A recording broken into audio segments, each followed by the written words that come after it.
It's a movie Leonard Clady from the Los Angeles Times called A Rocking Socking Martial Arts Saga. Welcome to Born to Watch, where three old mates review and discuss the movies that mean the most to them.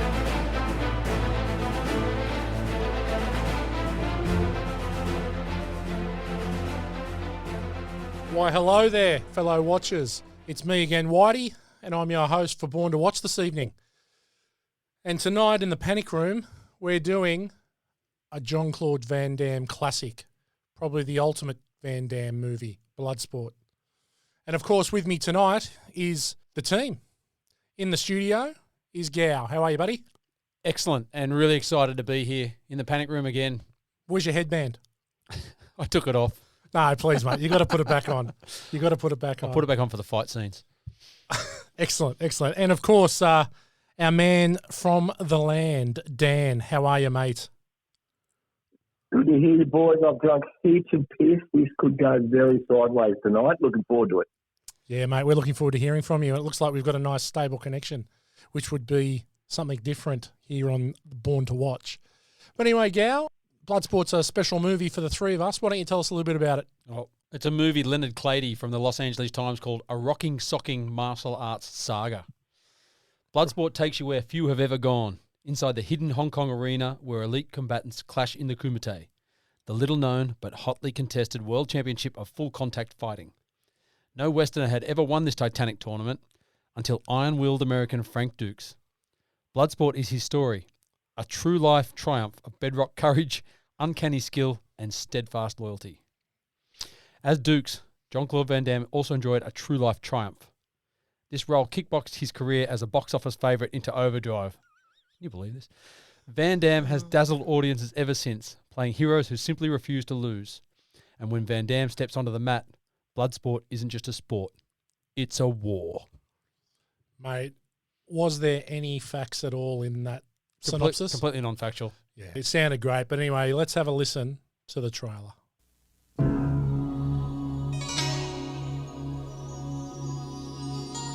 For centuries, the Society of the Black Dragon has sanctioned an ancient rite of combat, known as the Kumite, open only to the world's most lethal warriors. It has never been won by a Westerner. You are not Japanese. I can do it. Now, for the first time, the true story of America's super agent, Frank Dux, can be revealed. Uncle Sam can't afford to let you get hurt. I'm going to Hong Kong. Frank is going to fight in the Kumite, and we're here to stop him. An awesome human weapon It hurts me just looking at it. who infiltrates the Chinese underworld. I did not come this far to stop now. Take him. To enter a forbidden competition Couldn't you just get me in? Strict rules, no press. You telling me you never break rules? where every fighting style, every worthy opponent, every deadly technique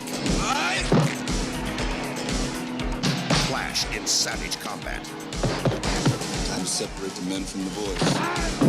And only one will triumph. Now I break you. International martial arts sensation Jean-Claude Van Damme in Bloodsport, the true story of the ultimate champion.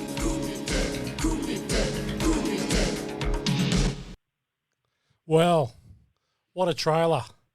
And what a movie. I'm not going to try and give too much away about what I feel about this one, because I tend to do that most weeks.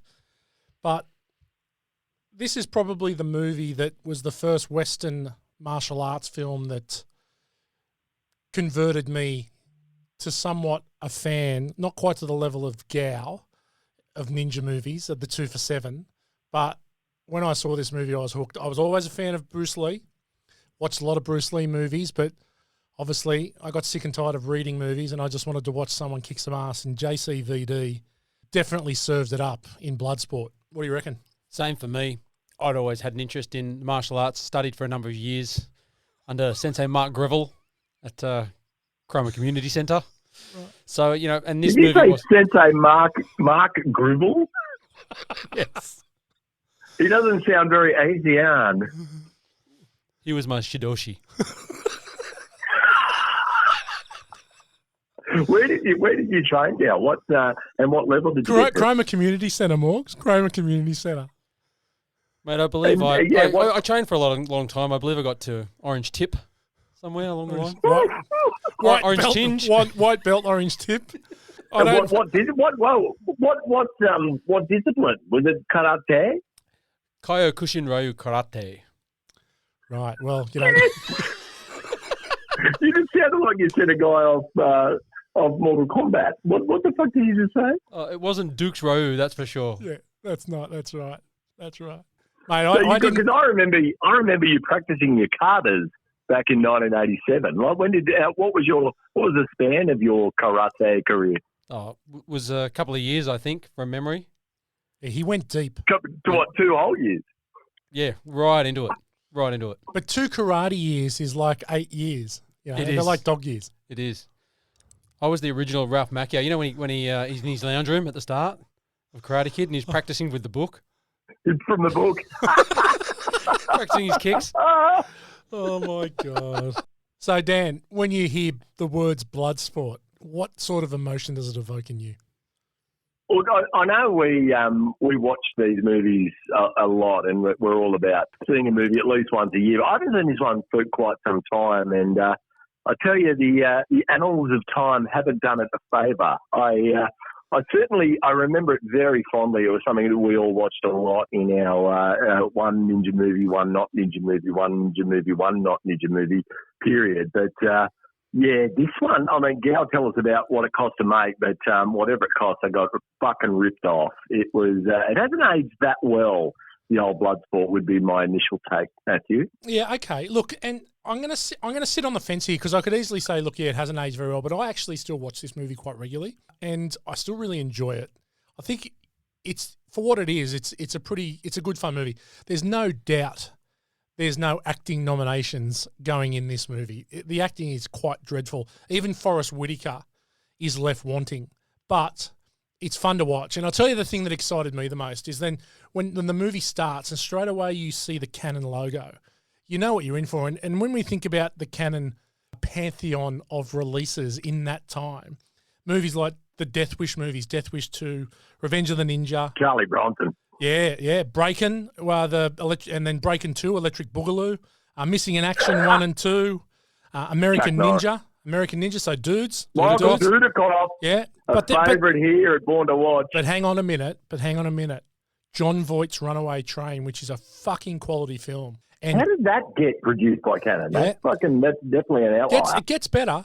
Cobra. Oh, Cobretti. Stop it. Yep, right. Wow. And then it gets worse. Masters of the Universe. Ooh. And then another Van Damme, a favourite of one of our big fans, Damo Giles, Cyborg.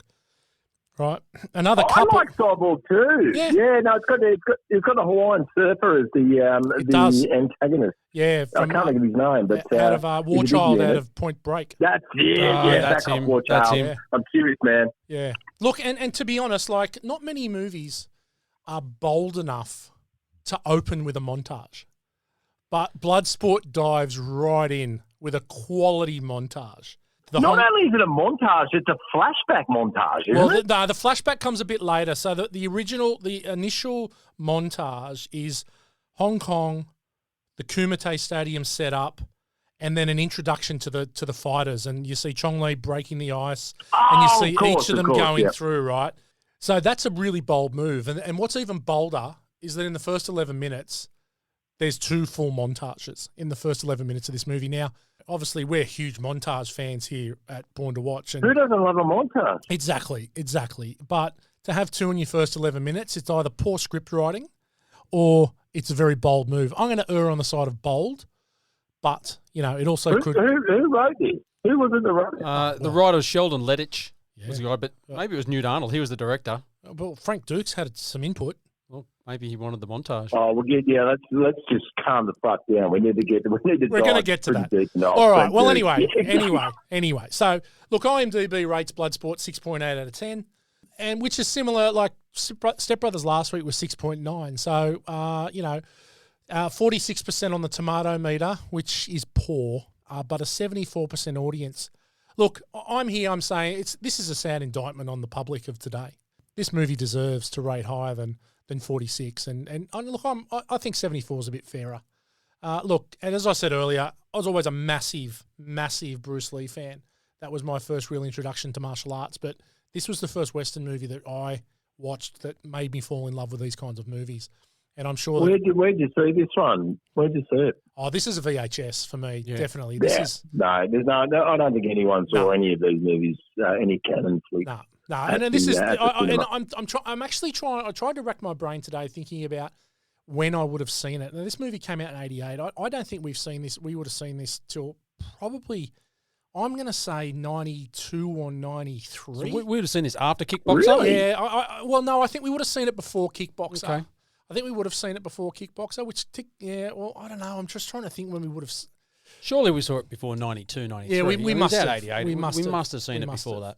But But I can't remember ever watching it. 2/3 of us had lost our virginity by the time we saw it. That's impressive. Yeah, either of you can figure out which two of those are. Some of us are still crying about the Christmas presents, but anyway, we'll move on.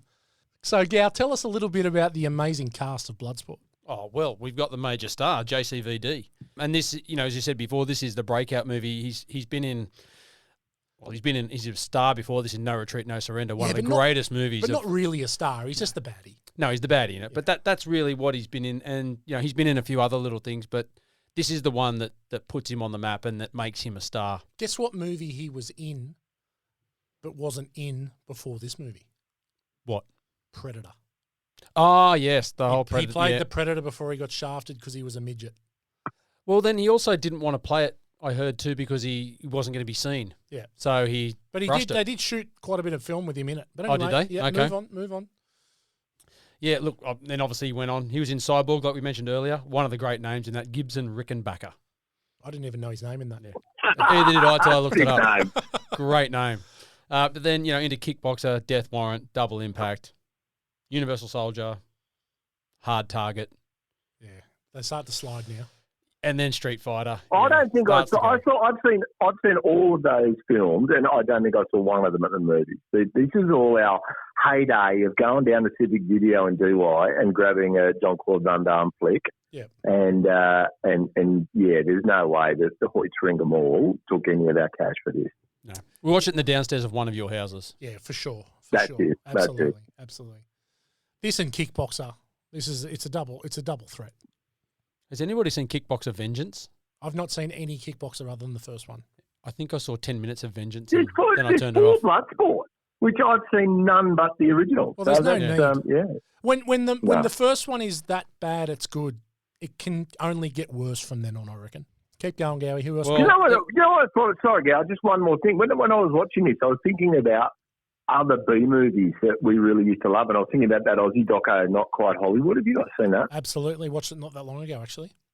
Yeah, it's a ripper, and Born to Watch fan, if you're looking for something a little classier, go watch Not Quite Hollywood. But it's just it's so many movies from that time, like preceding this 1988. Yes. That we used to watch just on VHS, but were just so shit that they were awesome, and I think that this one definitely slides into that sort of B movie done good caliber that we were so fond of in the time. Absolutely. Well, we wouldn't have known any different. We would have thought this was one of the greatest films ever made. It's only I was at the time. I was flirting with. I had a typewriter, and I remember I'd started script writing at the time, and I was certainly I was probably a pseudo intellectual. Probably hadn't passed into actual intellectual at the time, but I do remember that. Yeah.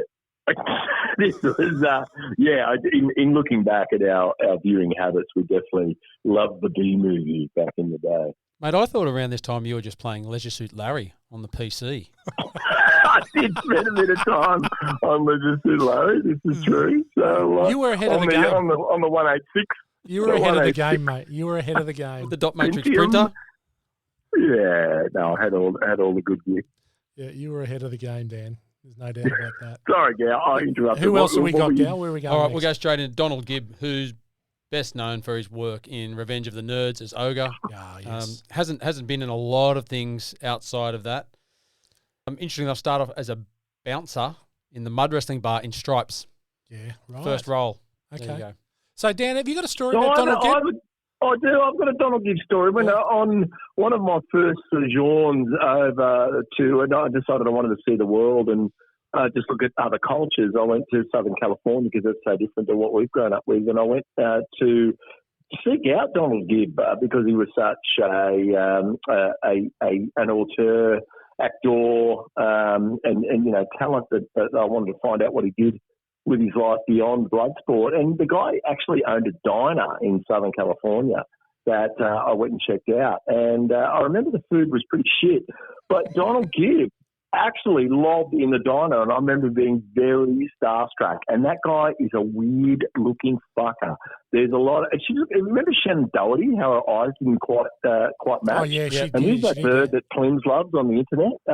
Sophie Mudd. Yep. Her eyes don't quite match. 27%. When there's a 38-degree line between your left eye and your right eye, you're gonna look a bit strange. And Donald Gibb, I remember him looking that very strange to me, but he seemed like an annual sort of dude. He's about your size, right? He's a big unit. Yeah, no, he's a big unit. I had my curly fries, and I had some sort of hamburger, and Donald Gibb brought it out to me, and I thought, Hollywood's all right. I think I need to be in this industry, and that's what really kicked me off in the industry, I think. So, I'll tell you what I'm looking forward to exploring, Dan, in later Born to Watch episodes is the depth that you've gone into the industry and the knowledge, the breadth of knowledge that you bring to us, that we are exceptionally lucky to be able to tap into a guy that is a master of so many industries. Well, I've managed to spread myself fairly wide as far as getting involved in the creative industries. Lots of tears. You've got lots of tears, Dan. Plenty of tears, yeah. And the arts is one that obviously is very close to my heart and allows me to come into contact with a lot of the luminaries that we end up discussing on this podcast. So I think I'm pretty much the perfect guy to be on the end of the phone on the land to be talking about these movies. So yes, happy to answer any questions you have that are industry specific at any time. Well, and you can contact us on Born to Watch on Instagram and on Facebook, or Born to Watch Podcast at gmail.com. Please come. Bring them on. Title it Ask Newt Anything, and I'll be happy to riff on any director colleagues that I know, any screenwriter colleagues that I know, and happy to help anyone out. I look forward to Morgs talking again a bit later about your amazing script for Dom Brenham, which is still in pre-production, and we're still waiting for that to be released. More like pre-production. Yeah, it's definitely it's a fair way off being in the can, but there's certain projects that I'm just ticking over with that we'll see the light of day one of these days. But anyway, now you've got some time on the land, Morgs. You have to get that out of pre-production. Get that typewriter back out, Dan. Yeah, and wow. We'll see. I mean that. We can certainly talk about that in the future. Cool. Right, keep going, Gow. Who we got? Look, I'm just going to touch on this again because there's one other role that Donald Gibb had, and I don't know if this is a cameo, so Hawkins? This might fire Morgs up. He was the letter S in the Devil's Body Paint with Putty on Seinfeld. Oh, really? Remember the episode? He was the letter S. Oh, my God. Yeah, good pickup. Got to support the team. I did. He has done quite a bit. I looked at his IMDb visual, and Donald Gibb has featured pretty heavily in TV and movies over the last 20 years. Nothing like the high net worth of old mate from Commando from last week. Anyway, moving on. We've got Bolo Yeung. Now, Bolo Yeung has been in a lot of movies, but he's in Enter the Dragon and Game of Death. Yeah. But I guess Bloodsport was the one that brought him to our eyes, really. And he'd been. Apart from that, he's starred in a lot of things, in Hong Kong movies, a lot of Eastern movies, but not so much over here. He was in Double Impact as well. Mate, he's a big unit. Massive unit. Big unit. Well, Whitey, I don't know. He's a big unit, but he's only as tall as Jean-Claude Van Damme. So I think if we ran into him in the street, we wouldn't be thinking he's quite a big unit. We'd just be thinking he's a little sort of short fat man with big boobies that he makes moves. He certainly have big boobs. There's no doubt about that. It's an impressive barrel chest on him. Yeah, so he's got a rack. He's got a rack. He's got the double peg bump. He's got a rack on him. He can make that thing dance. But I don't know. I think if you ran into him in the street, the average Australian unit probably wouldn't find him that big. Yeah, fair enough. Good point. Who we got next, Morgs? Gow, sorry. Leah Ayres. She's a pretty girl. Very pretty girl. Looking at the history, not done a Nothing. lot as far as, she's Nothing. done The Burning, 81, Bloodsport, and then she was in The Player in 92. That's really about Nothing. it. Yeah, What's The nothing beyond Burning? that. Oh, it's a VD commercial. It was from the US Department of Health. She had an affliction between her legs. I think they're called STDs these days, mate. Can you Oh, think of not an actual VD. correct- Sorry, it's not VD. Sorry. Yeah. But I'm going back to 88. It's time. It's era specific. Mate, Yeah, no. you weren't getting a VD in 1988 unless there was infected tissue on your bedroom floor. Shout out to Kleenex. Many years of joy. Thank you. Oh, the guilt years. The guilt years. Who else we got? We got Forrest Whitaker, who really is probably one of the biggest stars Well, he's out of the whole really cast. He is. he's early in days though. Early days. He'd been in Fast Times at Ridgemont High. He'd been in The Colour of Money and Platoon. And then, But it seems like a strange role for him, G-Man, because he actually, I mean, Fast Times at Ridgemont High, he was a pivotal character. Platoon, he was one of the ensemble, but it was a good character. And Colour of Money, it was an excellent bit. He's got a great role in Colour of Money. This one seems like what was his agent thinking? It was like, Forrest, do you want to make $100 and go to Kowloon in Hong Kong and hang out? Like, what was the selling? You could tell by he really liked that Chinese food. I think that's all he went for. He went for the Chinese food that the dog wouldn't eat. Cut on the the Chinese boat. there. But he was, apparently Forrest is an actual karate, not like you, G-Man. Like, I know you studied hard under Peter Smith at Cromer Community Centre, but Forrest is actually a black belt in one of the karates. No, he's the ghost dog. It's one of those ones he's the where way you of hit the him with samurai? 6G, which is, yeah, no, but he's an actual, like when he's not acting, he's got some skill, mad skill. I don't believe in belts. There shouldn't be a measure for toughness. There shouldn't be a ranking for toughness. Mate, but hit his peak in Battlefield Earth, I'd say. I have not seen that movie. Haven't you you? guys seen it? Yeah. I saw Battlefield Earth at the cinema. It is the worst movie Wow. I have ever seen in the cinema. It is possible. No, actually, it's not possibly. Battlefield Earth is the worst mainstream movie I have ever seen. It is shit. Yeah. No, that aligns with the critical God, it lack was of bad. appeal for It it. is Well, I heard it was really bad and it got really bad reviews. And then I thought, I've got to see it. I've got to see how bad it is. And I'm giving you the tip. you waste your time. I'm giving you the tip. Peter Garrett was bullshitting because L. Ron Hubbard can't save your life. Right? Okay.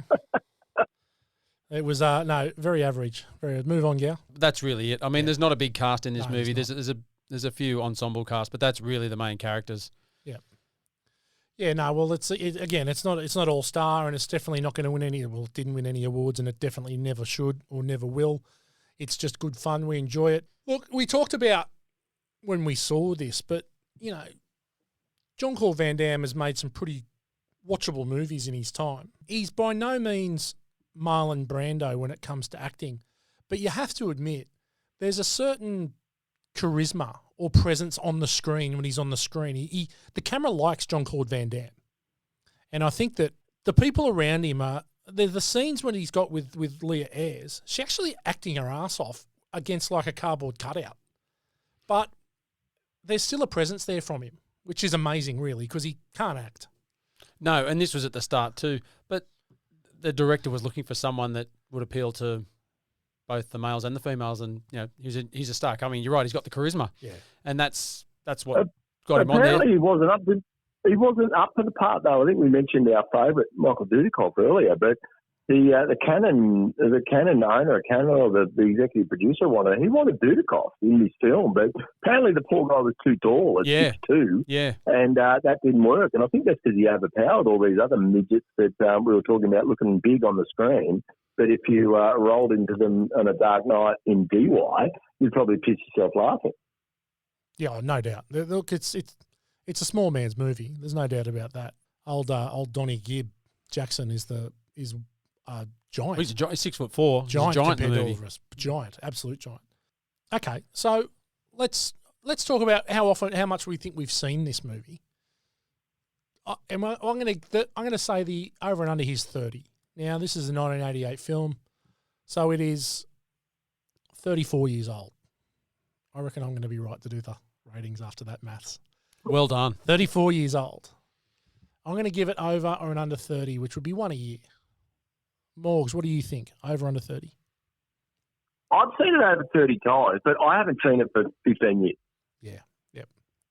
Yeah? Yep, same. I've seen it over 30 times, definitely. But I haven't watched this in a while till I watched it earlier in the week. Yeah. I've seen it way over 30 times. I'd go so far. Look, I think I'd be tipping nearly 100 times I've seen this movie. And I actually still watch this often. Yeah. It's an easy watch. I can just put this on if I'm doing some work. I can just put this on in the background and I don't need to hear anything, and then the fight starts and I can just tune in for a couple of minutes and tune out. I enjoyed it. I thought it was a good rewatch.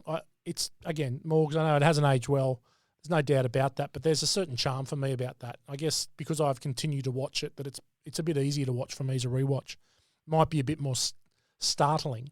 Having not watched it for 10 or 15 years, you might go, fuck. I can understand why you might think this is aged poorly. And there's no doubt it has aged poorly. Well, it is dated, but it is what it is. That's what they made it for. It's never going to be The Godfather. No, well, that's for sure. That's for sure. Is it The Godfather? What did it cost to make, G? What did they spend on it?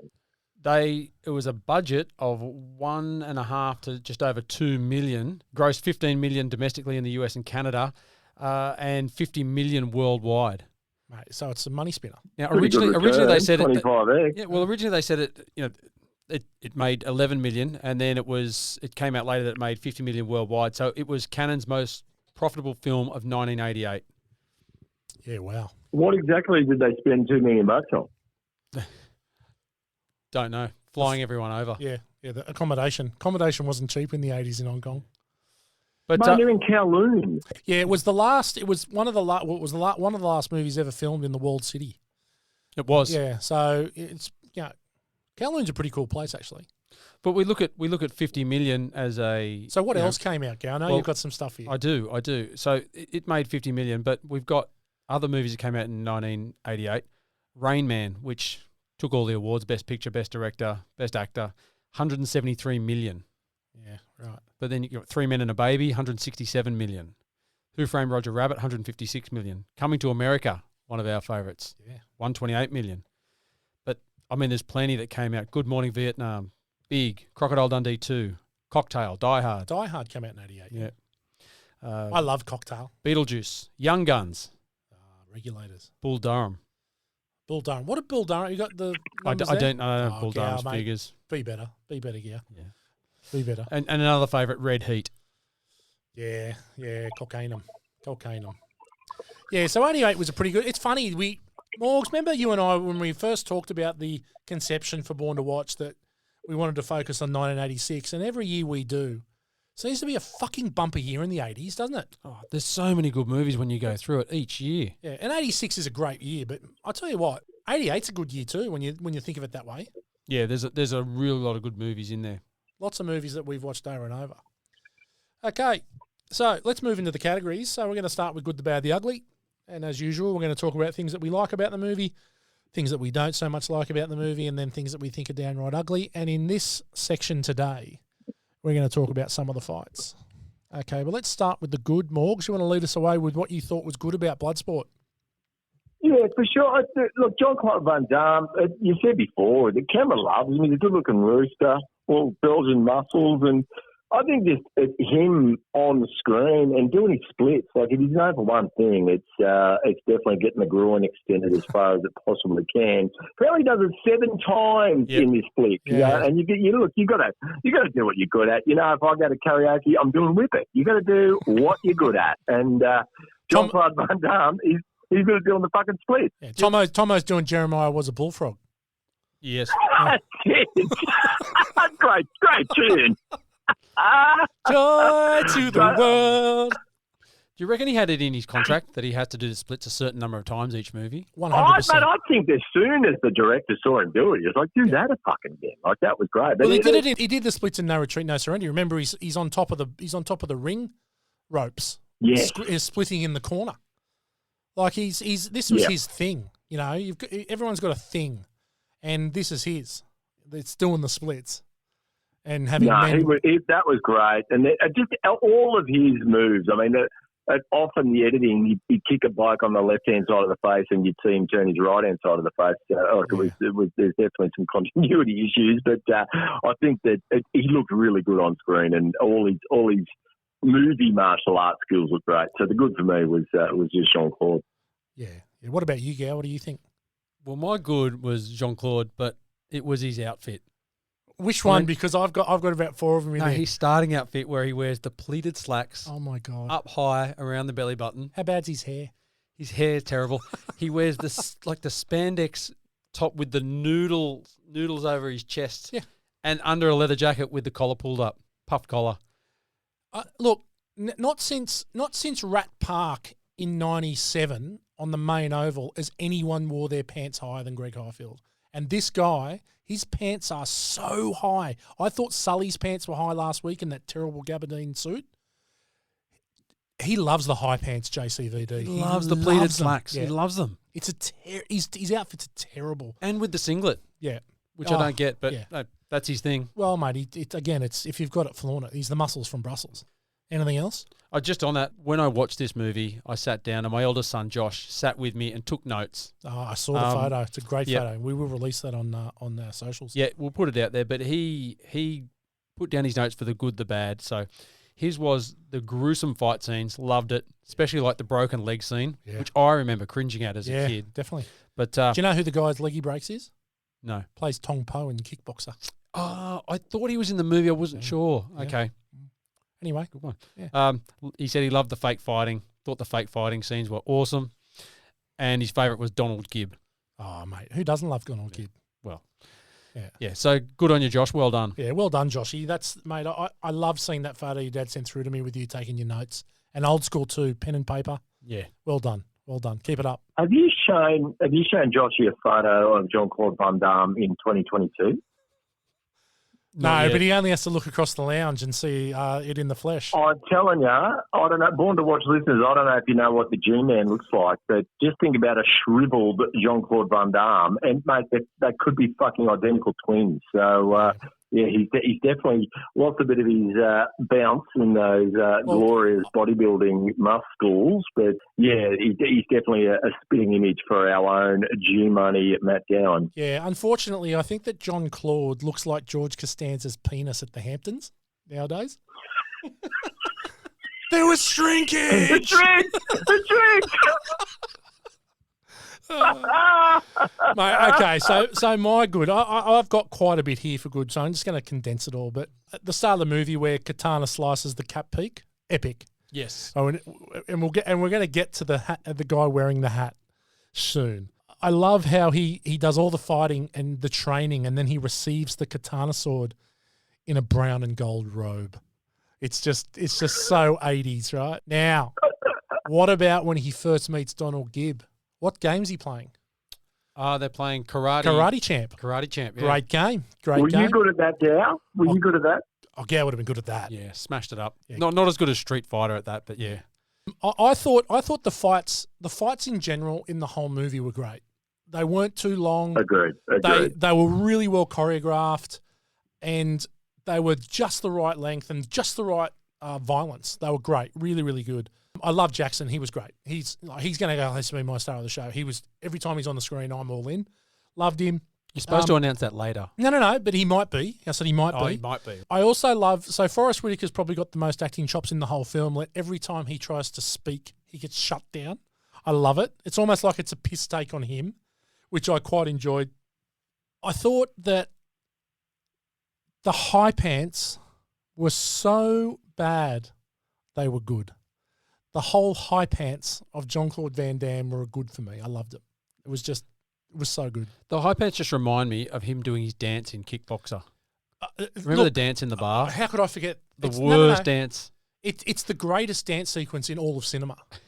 It is the greatest dance sequence in all of cinema. And guys, I'm actually going to put a link this time in the show notes to the dance sequence in Kickboxer, and you have to watch it. It's one of the greatest dance sequences ever. Includes his little clap in the middle. Yeah, and very easily could find himself in Beric's dad's dance crew. No doubt. Now let's move into the fights. We're going to start and sort of pick some of our highlights. And we're only really going to talk about Frank Dux and Chong Li's fights because the rest of them are sort of irrelevant except for Monkey Man. Who I've got Chong Li's first fight where he's fighting the Bruce Lee wannabe, just essentially just stalks him and then just murders him. It's not even a life or death. He just broke his neck and then danced terribly around Does the double arm pump. Does the double arm pump. It was one of the worst celebrators in the history of cinema. One of the worst. Yeah. But you know what I liked about it was he just stands up with the pure disdain and then just does the double nose. He loves the double nose blow. Big and then, nostrils. And then just walks up, hands down. Yeah. Takes him out. Yeah. Breaks his neck and the crowd loves it. The crowd's just loving it. Do you know what I like about that? That's the one where he sets the record in his first fight. Yep. Is it right? Yep. So he sets the record. How do you reckon? You know, when you watch movies like this where people are betting on fights and it's sort of underground fighting, yes. and everyone's just holding the cash. Yes. How the fuck do they remember who's betting on what and Morgs. keep it? And Morgs. I'd say it's a fucking TV, it's a movie trope, and I never fucking it understand annoys the shit out of me. I was thinking exactly the same thing going, who the fuck, how does he know how much, who's bet on who and how much money they've bet? In every movie, it's the same. When it's just one fucking prick and your $20 and you can't even remember if you're heads or tails. How the fuck do they remember 300 Asian men with fanning cash out on and who's won what? Yeah, it's shit in its ear. Somebody's making cash out of that. Yeah. Easily just walking away with the cash. For sure. But do you know what I like about that is one of the great things is he knocks him out. It's a world record, 14.8 seconds. Is that what it was? Yeah, it's 40. Yeah. Yep. But not only does he knock him out in that, they managed to stencil it onto the board and then put the board up. Yeah. It's not timed on a clock. so they managed to somehow get that time, and this is 88. But it gets better. Or it's supposed to be before that. He somehow gets that, and they stencil on there and put it up under his name within a matter of seconds. Yep. New world record, 14.8 seconds. Then that's going to lead us into the Frank Dux. Okay, well, so have you got anything to add about that first fight? Because obviously Chong Li would be one of your favourite characters of all time. There's a theme here. Well, I'm fond of a Chong, and he's in my top 10 Chongs. But no, look, I think that he definitely he stayed in his lane a lot. Our friend Chong Li, definitely from Enter the Dragon and through to I don't think he's appearing in anything but martial arts flicks from the 70s and 80s. So he was pretty shit out, but it was as an antagonist. Certainly can't be faulted from the rest of the film. Is Chong Li above Ray Dawn Chong? Yes, very much about. I mean, different Chongs. I like several types of Chongs, and these two, the acting Chongs, aren't my favourite. Okay, not the professional acting Chongs anyway. So then I'll lead us into the next fight we're going to highlight. That's Frank Dux' first one against Hussein, who is one of the greatest creeps in cinema, up there with Sully from Commando. Kicks his ass. It's such irony as they've had the discussion and the to do in the bar. In the bar, yeah. In the bar beforehand, and he wins the girl in one of the creepiest scenes in 1988 and doesn't particularly work too well in 2022, I'll tell you. But kicks his ass, knocks him out with a stare, and he awakes and he knocks him out with a stare and he wins in world record time of 12.2 seconds. He then wakes up and Jean-Claude Van Damme or Frank Dux knocks him out again with an elbow and he's got the world record. Now, I timed this. Now, when he knocks him out with a stare, it's 16.51 seconds. Now, not 12.2. Then when he knocks him out with the elbow, it's about 22 seconds or 23 seconds. So I don't know where they get 12.2 seconds from. But anyway, I know it's movie magic, but they've got to be better than that. Yep. I can't believe this, though. Hussein gets in there. He's been in there for 10. He gets knocked down, and then Jean-Claude looks at him and puts the fist up, and then he just plays dead. He's been going to this. He's one of the toughest guys in the world, going to this Kumite, and then just lays down. Yeah. What do you reckon, Morgs? He's got a nice gold tooth too. No, he's had to grab another bottle of wine. He's got a nice gold tooth. Yeah, excellent. Then the next fight is which is surprising, which is in a bit of a montage, which Chong Li doesn't murder this guy, which is nice, which is a nice change. And then the next fight is essentially Frank Dux kicks the guy about 30 times in the face in once. I think his name is actually Aussie. He's an Aussie guy, and he's called Aussie in the credits, which is hilarious. Is this the one where he does all the roundhouse kicks? No, it's the one where he's doing Oh, he's standing up on the hind leg, and he's just like, each side of his face, and then just kicks him off the mat, which is great. Have you got any other fights you want to talk about, Gow? You would. No, that's it. Right, I was trying to remember because there's so many fights in that bit. I'm trying to remember which one we're at. Can I just ask what martial art did Ray Jackson practice? Okay, so you know that he did not do 1 ounce of martial arts the whole movie. He did pretty good. All of them, because they look pretty like most of the fights are good. Like if there's a strength of this movie, it's the fucking fights. They're all cool. They're not very realistic, but at least they look very well choreographed. And then you've got Ray Jackson, 6'4" mudguts. I don't know what he does. What's the one where he grabs 2 hands and does like a 2-hand punch, like a backhander? What the fuck's going on with this guy? That's the double club. That's all he does. The double club, It's the Captain not exactly Caveman. the swiftest move. No, so that was It's probably it's definitely segueing into bad, but it was just like everyone else seemed very talented, and I believe they didn't even have stuntmen in this film. Is that right, Jeff? Yeah. Do you know what I did like about these scenes is they all just sit there watching the fights, and then when it's their turn, they just get up and fight. They just get up and fight. There's no warm up. Yeah. There's no warm down. Yeah. No, it's old school. It's old school. And in a couple of scenes, if you notice carefully, a couple of the guys that get knocked out when they pan to the crowd are sitting in the crowd. But the final's a good fight. And look, it's so obvious in that final that Frank Dux is such a superior fighter to everyone in the Kumite. Like he is so much better. He's even so much better than Chong Li. Because remember, he's weak in the gut, right? So and for someone that says that he's weak in the gut, it takes him about 4 minutes to finally punch him in the guts. But then he obviously gets the white powder that blinds him, cheating Banchong, and then which no one notices. Which is amazing because it looked like Tony. He shoved the Mentos down his fucking pants, down the bonds, and then he flicks it out in slow-mo. The crowd is sitting 3 foot from the mat. Who thinks he's not cheating? And then Frankie Dux goes, "But what exactly powder do you throw into someone's eyes where they go from blurred vision to complete I'm blind within 37 seconds?" It's quite the plot device there. Yeah, it's quite odd. There's some good facials in that period. The slow-mos are fantastic. The slow-mo flex. Yeah, I think this is where John Woo took his motivation. It's exactly what I was about to say. Is it John Woo that comes in here? If there were some fucking doves floating from the mat, it would just be a John Woo special. Yeah. Look, and it's funny, like there was so much powder that came out of that hand. It looked like Tony Montana's office. It was incredible that no one noticed. The referee was useless. I was going to say the ref. So Chong Li throws him at Dukes, and then he just stands there. Yeah. And then he puts him behind, and the ref doesn't say anything, just stands there behind him. Yeah. No, the ref was hopeless. He was bad. He was like a WWE ref. Terrible.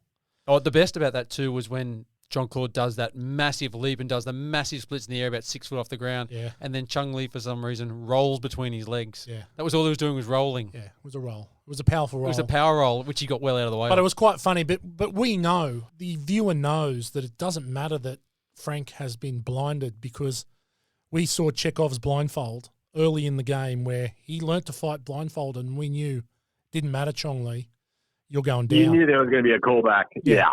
We knew, and we knew that the minute that Chong Li probably had more chance of winning without blinding him. Well, he'd also trained on the raised mat. You know, he had the raised mat. That's so it. when they put the mat up, you knew. Mate, it was game on. Don't know why the mat goes up, but No idea. But look, it's a good fight. He obviously then smashes him, makes him call Mate, and gets the moral, not only the physical victory, but more than that, it's a moral victory. And he gets the bandana back. And he gets the bandana back, the Harley-Davidson bandana. So, yeah, look, good fight. The fights are great. I love the fights. It's amazing. It's a really good movie when it comes to the fights. We didn't talk about the Muay Thai guy where Parko. Jean-Claude. Yeah, is that Parko? Yeah. Where Jean-Claude just goes all it's all bit rope-a-dope, where he's just like, come on, and kick me in the ribs, and then kicks him. Yeah. That's pretty fucking. That is sick. And then he just ends up kicking him about 10 times in a row. I reckon he stole that straight from Sly. Definitely. He stole it straight from Rocky, getting punched. Come on, hit me. Yeah, that was. You paper champion. You ain't a thing. You paper champ. Yeah, Rocky 3. Actually, you know a really good one is in, I think it's Chong Li's second fight, one of those fights. He knocks a bloke out with a palm to the chest. Oh, but Chong Li's powerful. Gives him the palm in the chest and the guy's out cold on the ground. Stopped his heart. What might have been. Chong Li murdered 3 people in the Kumite. I know it's a full contact martial arts tournament, but surely you just can't murder people. What I like about it is when Frank Dux is coming in, when Jean-Claude's coming in, and he is late, they're about to kick him out of the whole thing. There's police everywhere. Yeah, and they're about to kick him out, and he only just makes it. But when he kills a guy, they just turn their backs on him, and then he's brick. He's allowed to go on. Yeah. Quality. Yeah, no, it's funny. Anyway, let's slide into the bad. I'm going to start off here. Jean-Claude Van Damme hair at the start is pathetic. It looks like Sloane Nixon's now. We talked about the flat top just being the flat. There's absolutely no volume to that. Gets better as the movie goes on, but at the start when he's supposed to be 17 or 18, the hair's bad. It just really is bad. The flashback scene, we talked about the flashback scene at the start, Morgs, where he's in Katana's or in Tanaka's house. That's just it leads into some of the worst acting I have ever seen. Now, I'm saving that for ugly, but in this scene where he breaks in, his mates do the bolt, little kid comes in, kicks him. He then ends up saying, well, I'm going to use you as a crash test dummy for my son, and goes to talk to his parents. Now, his parents are some of the worst actors I've ever seen. It's shocking how bad they are. You think, and the young Frank Dux actor leaves any Australian kid actor for dead for how bad he is. You think he was dubbed by Celine Dion? He's bad, man. It's a terrible accent. So bad. He's so bad. He's bad, but he's perfect as a young Jean-Claude Van Damme. It's actually believable that he is a young Jean-Claude Van Damme because he's so shit. Yeah. But so is Jean-Claude Van Damme. Yeah. Look, another bad I've got is the chase sequence in Hong Kong when Forrest Whitaker and the other FBI guy are chasing and he's playing. Oh, the bumbling my law. God. Yeah. The song is so bad that's playing on it, right? It is so bad, that song. But which is odd because I think this movie has got a great soundtrack and score. It's awesome. Fucking love it. But the Steal the Night song when they're doing the chase is bad. And not only that, then the inevitable fall in the water. Like, it's so corny. Like, it's even corny for a B-grade movie how bad that is. His fall in the water is terrible. Oh, God. You see him throw himself back. Yeah. It just, and it's coming as soon as they run down to the boats. Yeah. Anyone else got anything? No, I got rid of all my bad. Yeah, all right. In the fights. Yeah, fair enough. Morgs, you got anything? Yeah, we talked about Ray Jackson's martial art, which I don't know, it's fat cunt punching with 2 fists. I don't know that would get you an invite to the Kumite. But also the use of slow-mo, which I kind of love, but is kind of overused. So the whole flex, slow-mo, are awesome, but you don't need to use them in every single fight. So I think that probably the editors went a bit hard on the slow-mo, but overall bad. I mean, there's a few questionable actors in there. The 2 Asian guys that asked Frank Dux that they questioned his credentials when he's checking into the Kumite, and that's it.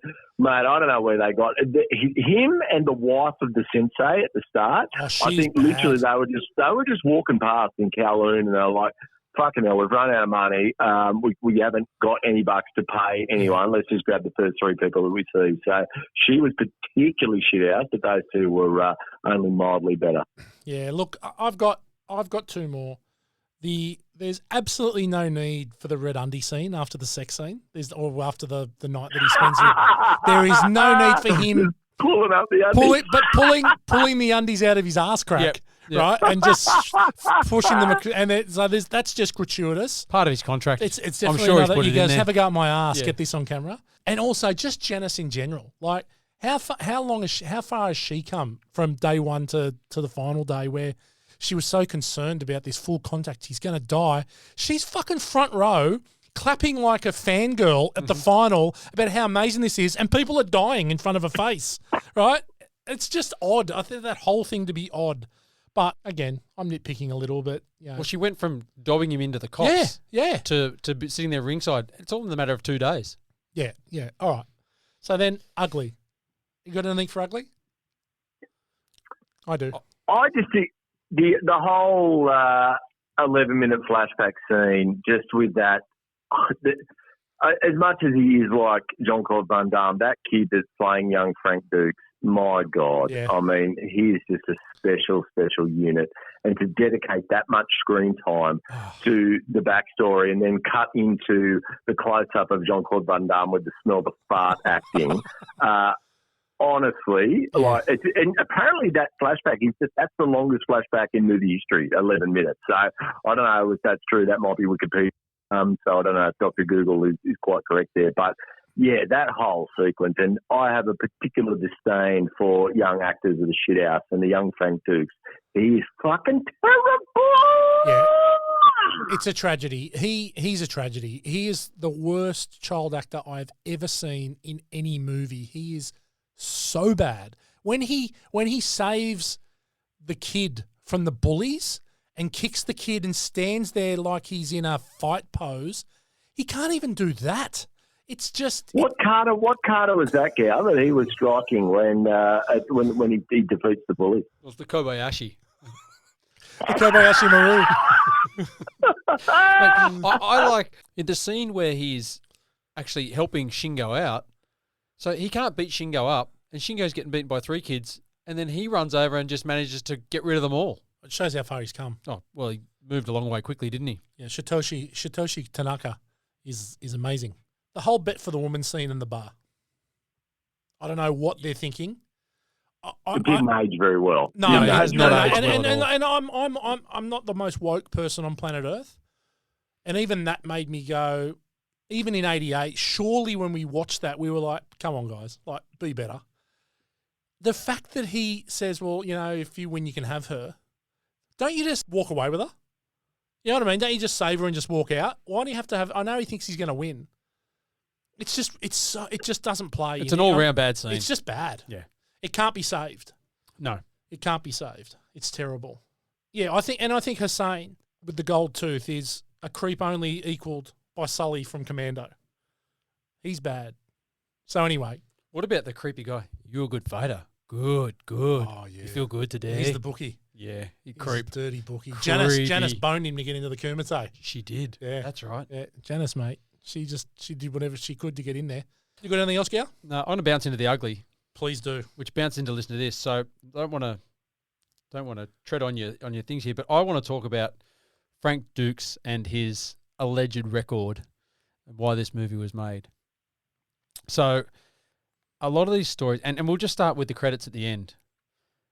329 matches from 1975 to 1980. That's a lot of matches. That's a lot of matches. Retired undefeated. 4 world records. Fastest knockout, 3.2 seconds. Fastest punch with a knockout, 0.12 seconds. How do they measure this? How do they? No. How do they measure the fastest kick? 72 miles per hour. How do they measure that in the 70s? Yeah. So there's a whole story that, you know, all of this. Well, it's not a story. It's fabricated. He's made all of this up. Yeah. And, you know, he said he was recruited by the CIA. There's no record of any of that. And even the co-writer, Sheldon Lettich, he's the guy that came up with the idea, but he said he'd known Frank Dux for a few months, and then he told him a lot of stories, and he said which most turned out to be bullshit. But then he told him about this Kumite, and he went, well, that's a really good idea for a movie. And that's where this all spawned from. But Frank Dux introduced him to a guy called Richard Bender, who claimed he was at the Kumite and swore by everything, but later on found out that, you know, Surprise. He paid him off. So to me, that's the bad of the movie, because this whole thing is you know, do you know what? Loosely based on his life. I'd have more respect for it if it was like Fargo, where it's based on true story, and it's obviously not. Like this guy still swears blind today that this is true today, even though it has been essentially proven untrue. Massively debunked. Yeah, debunked. He's never been. It's still a good story, like you know. But it's a great the book movie. like Shantaram. Do you guys enjoy that book? Never read it. It's a similar sort of thing. He kind of inferred that it was true, and then it was found out not to be true, and it didn't fucking matter because it was still a great story. But why bullshit at the start, Frank Dux? Like, this is a fun story. You don't need to tell us you were recruited by the CIA and fighting in this underground kumite that no one's ever heard of, and some of that Million Little Pieces. Did you guys read that? Yeah. It's so the same thing. Like it gets the notoriety on the basis that they say it's true, but it's a great story anyway. So who gives a fuck? But exactly it's right. kind of tainted a bit when they found out to be the bullshit. I wonder, it's just, who cares? Like, it's a great story. He's an outright liar. Well, that strong words from the G-Man. Well, mate, this brings me to another bloke that's Keep told going. a few tall tales in his time. Keep going. It's a bloke that reckons he got 263 lines of Tetris. Never been seen. Morgs. I said 166, and it wasn't bullshit. And fucking Sloan Nixon has been into me for 15 years. I fucking got it. I'm really good at Game Boy Tetris. I haven't been able to replicate it because the stress is too much. That wasn't bullshit. Mate, I don't want to say you're a liar, but it's an outright lie. But, mate, you did get one bit right there, though, Morgs. You're a hell of a Game Boy. But anyway, moving on. Quotes. Oh, well. What do you got? Well, we've actually got a new category today. It's in honour of our man on the land, Dan. Funny as balls. So it's our funny as balls moment of the movie. And if it ends up being one of your quotes, just call it out as your funny as balls, because there are a couple here that I actually saved one for the funny as balls, but I've also got another quote in here that made me laugh out loud. I think I know what that one is, but we'll wait for it. Yeah. So anyway, Morgs, you got anything in the quote area, or what do you got there, mate? No, I haven't got anything. Oh, nice. Okay. Down, what do you got? My funny as ball. We do funny as balls? Go for it. If you got, we'll do funny as balls. My funny as balls moment is when the cops are after Dux and he's walking through the laneway. Right, yeah. Did you have this? Keep going. He's walking through the laneway. The three cops get up the end, the chief and the two American CIA agents, and then he starts walking towards them. And these cops don't come out behind him. They just appear beside him. Yeah. You know, one of the most feared fighters in an underground, Kumite. He knocks them out. He walks up to the cop. The cop tries to get his gun out. The American cop grabs him and says, "No, we need him alive." So then he just lets him go. Yeah. Just before he shoots that, the electric thing, and he picks up the bin can lid and shoots them back. Yeah. And it's outrageous. That whole scene. It is outrageous. Look, my funny as balls is not a one like that. Mine is actually a legitimate. What I found was a legitimate funny part, which was Jackson's attempt at the D-muck. When he smashes it, and he goes, "See, not a scratch on it," and then he goes, "Neither is this," and he smashes it over his head. Right? I was cacking at that, but the other one that was in a photo finish with was, "I ain't your pal, dick face." I knew that was coming. coming. Oh fuck! I love it. It's the best line in the whole movie. Yeah, I loved that bit. That's so good. Another couple quotes that I like. "I'm Lynn. You Jackson? Like, put up your dukes, right?" Like, and what else is there? "What the hell is a D-Mac?" Like, it's just so many stupid, "you lose, American asshole." It's not a great quote movie, but there's a couple things in there. I like when Victor, is it Victor? Is that his name? Their little mate, their manager? Oh, it's Lynn. Lynn, is it? When he says to them, "There's 3 ways to win this. 1, you knock him out. 2, you make him say mate. 3, you throw the fucker right up the runway." I like the Shitoshi. Are you asleep? Do you sleep with your eyes open? What about Jackson? "That's why they call this thing Bloodsport, kid." Oh yeah, that was good.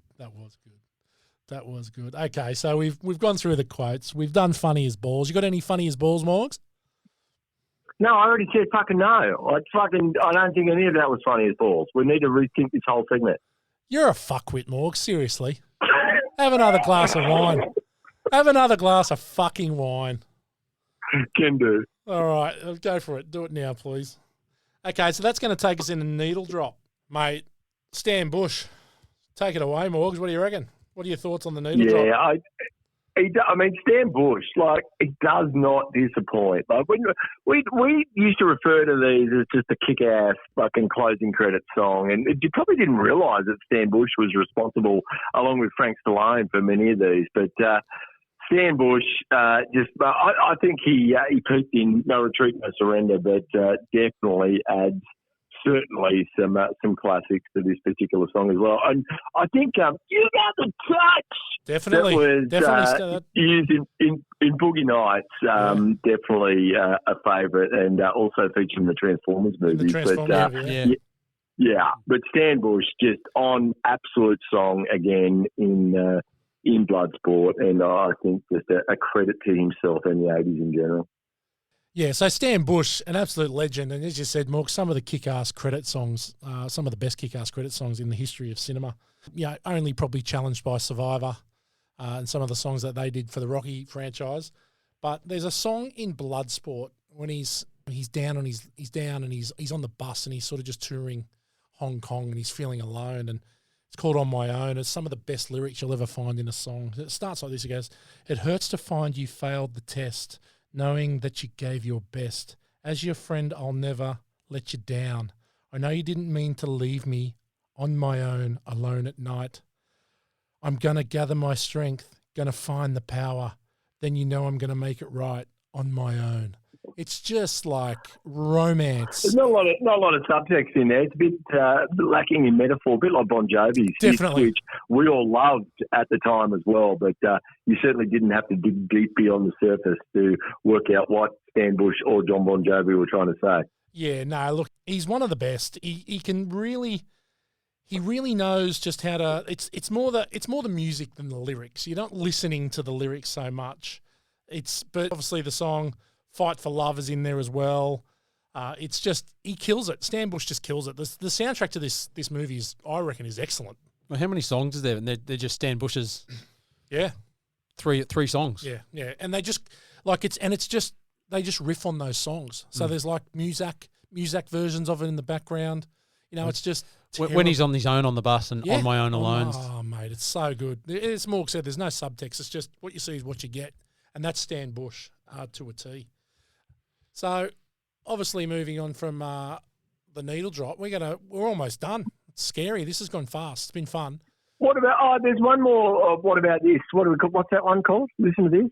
Oh, listen to this. No, did we do listen to this? Okay, no, we didn't do listen to this. Let's go and do listen to this. Morgs. I got one. Listen to this. Hang on. One. Listen to this. Yep, Listen to this. Apparently, this is one of Donald fucking Trump's favourite movies. Unbelievable. Oh, shit you not. That orange freak loves Bloodsport as we did as fucking 16-year-olds. That is, a bit disturbing that he's a 72-year-old fake tanned obese unit that counted as one of his top five. So that, for me, was disturbing. Yeah, look, Trumpy, he's got good taste in film. That's about all he's got. So let's move to star of the show. What are you thinking, Gow? Who's your star of the show? What do you do? It's got to be Jean-Claude Van Damme. Yep. He's the star. Yeah, Morgs.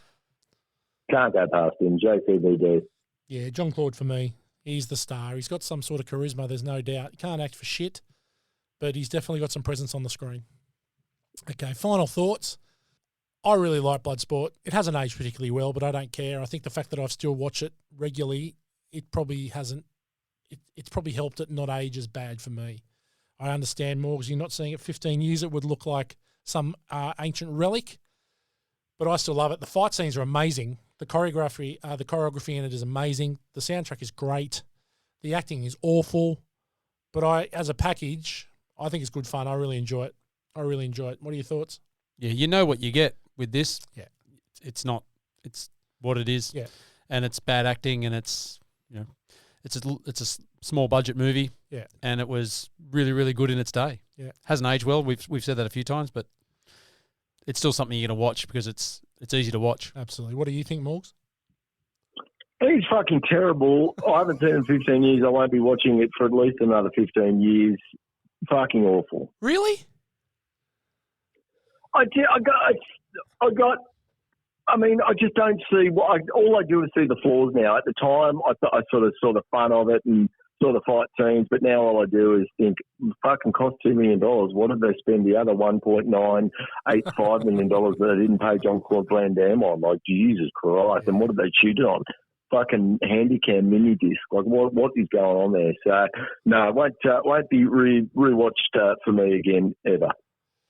Okay, so then we'll move into our ratings. It's going to be interesting to see what Morgs says. So we're just going to lead straight into you, Morgs. What sort of rating are you going to give this? And today... because I was so fond of it when we were young blokes, I'm going to give it a 2, but I'm being generous with a 2. Okay, and today we're going to rate it as fake underground martial arts tournaments. So Morgs is giving it 2. It's 2 Kumites for me. Yeah, 2 Kumites. And Gow, what are you going to give it? 2.5 Kumites for me. 2.5 Kumites. Okay, look, I'm going to give this 3. It's still dear to my heart. I still enjoy it. I love the fight scenes. I'm going to give it 3 Kumites. So we're just going to wait a minute while you add this up. I'm not adding it up. I've come on, mate. Just off the top of your head. Okay, so tell me 2.5 and 3. 2.5 and 3. So come on, mate.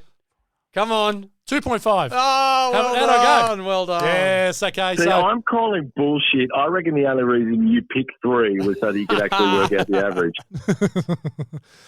I'm not that smart. I'm not that quick on the quip, and that's what even without an edit.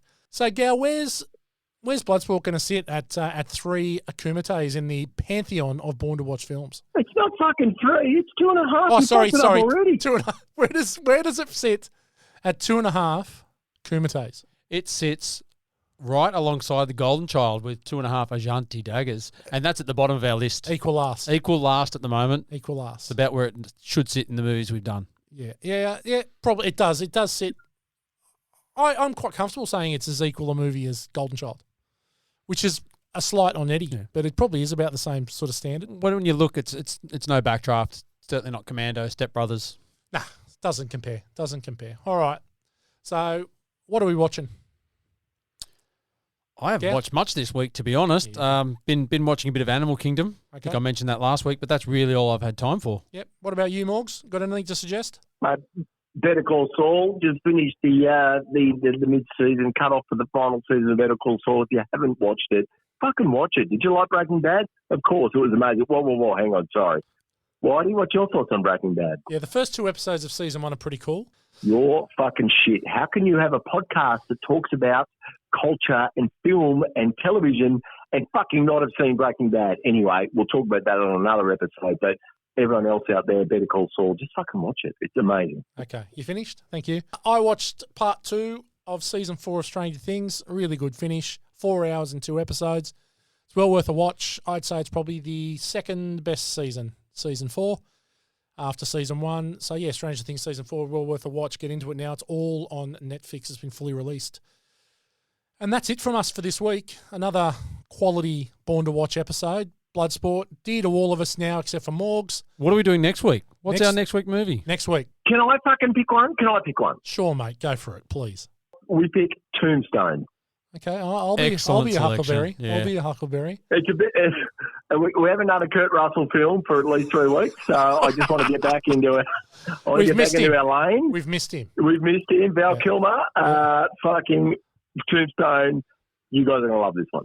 Yeah, no, Tombstones is a great Western, one of our favourites, and we're giving it away early. Awesome movie. I can't wait to watch this on the weekend. Yeah, I don't even Mate, you usually fuck it up in the first 30 seconds of the actual podcast, not before we even start the podcast. Well, I didn't fuck it up this one, so I'm making up. So I'm getting rid of it early. So look, I do love. Just a little secret inside, I love Tombstone, so you know how I sit on this one, and that's the next episode. So go fuck yourself, Morgs. And look, it's been great. I've thoroughly enjoyed another episode of Born to Watch. It was good to have Dan from the land, and he was nice and very clear and very loud. So we should have no complaints from Craig Plimmer asking to please turn up Daniel, and we've done that this week. I can't wait for next week. Tombstone. See you then, boys. See you later. Nice one, kids. Good fun. See ya. Bye. Thank you for listening to this episode of Born to Watch. To join us on our journey into some of our favourite movies of all time, you can find us on all good podcast networks like Spotify and Apple Podcasts. If you like what you hear, give us a 5-star review and share with your friends.